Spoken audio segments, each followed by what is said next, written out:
ಬೆಂಗಳೂರು ದಕ್ಷಿಣದ ಫಾರ್ಮ್ ಹೌಸ್ನಲ್ಲಿ ನಕಲಿ ಔಷಧಿ ದಂಧೆ ಕೇಸ್. ಪ್ರಭುದೇವ ಎನ್ನುವ ವ್ಯಕ್ತಿ ವಿರುದ್ಧ ತಾವರೆಕೆರೆ ಠಾಣೆಯಲ್ಲಿ ಎಫ್ಐಆರ್ ದಾಖಲು. 600 ರೂಪಾಯಿಯ ಔಷಧಿಗೆ 6,000 ಲೇಬಲ್ ಹಾಕಿ ಮಾರಾಟ.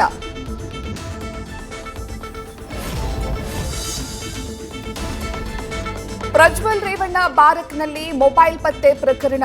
ಇನ್ನಿಬ್ಬರು ಜೈಲು ಸಿಬ್ಬಂದಿ ಅಮಾನತುಗೊಳಿಸಿ ಆದೇಶ. ಜೈಲರ್ ರಮೇಶ್ ಧರ್ಮಟ್ಟಿ, ವಾರ್ಡನ್ ಮಹೇಶ್ ಸಜ್ಜನ್ ಅಮಾನತು.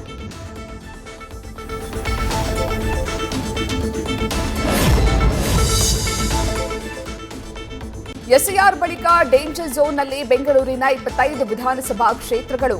50% ಮತದಾರರು ಡಿಲೀಟ್ ಆಗೋ ಆತಂಕ. ಪ್ರಕ್ರಿಯೆಯನ್ನ ಮರುಪರಿಶೀಲನೆ ಮಾಡಿ ಅಂತ ಸಾರ್ವಜನಿಕರ ಒತ್ತಾಯ.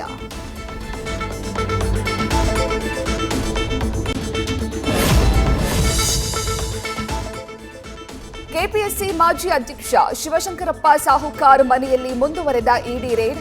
24 ಗಂಟೆಗಳು ಕಳೆದರೂ ಮುಗಿಯದ ಪರಿಶೀಲನೆ. ಇವತ್ತು ಕೂಡ ದಾಖಲೆಗಳ ಶೋಧ ಕಾರ್ಯ ಮುಂದುವರಿಕೆ.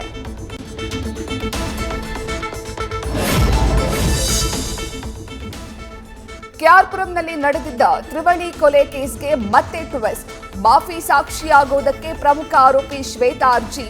ತನಿಖೆ ಪ್ರಗತಿಯಲ್ಲಿದ್ದು ಚಾರ್ಜ್ ಶೀಟ್ ಸಲ್ಲಿಕೆ ಬಳಿಕ ಅರ್ಜಿ ಹಾಕಿ ಅಂತ 29ನೇ ಎಸಿಜೆಎಂ ಕೋರ್ಟ್ನಿಂದ ಇತ್ಯರ್ಥ. ನ್ಯೂಸ್ ಫಸ್ಟ್ ನಿರ್ಭೀತಿಯಿಂದ ನಿಮ್ಮ ಪರವಾಗಿ.